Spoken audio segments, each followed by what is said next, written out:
মাঝে সাঝে তোমরা যখন নতুন কিছু করার জন্য সুযোগ দাও তখন সেটা খুব ভালো লাগে।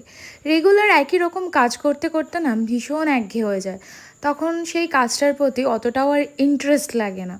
কিন্তু একটু অন্যরকম কাজ পেলে, আমি জানি না কার কেমন লাগে, আমার তো ভীষণ ভালো লাগে।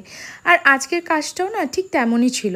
তবে ঠিক এরপরেই আমি যে কখন ক্যামেরাটা না অন করেই এতটা কাজ করে ফেলেছি আমি জানি না। ভিডিওটা এডিট করার সময় এটা আমার চোখে পড়লো যে এই লালটা দিয়ে যখন করছিলাম তখন আমার ক্যামেরাটা অন ছিল না।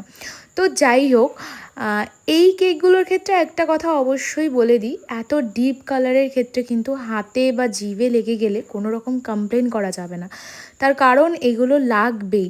আর হ্যাঁ, এই কাস্টমার কিন্তু সেটার সাথে এগ্রি ছিল, তারপরেই কিন্তু আমি এই কাজটা করেছি। আর কি সুন্দর লাগছে না দেখতে। ছবিটা আসলে দিদিই আমায় পাঠিয়েছিল, আমি সেই মতন কাজটা করেছি। কেমন লাগলো অবশ্যই কমেন্ট করে জানিও।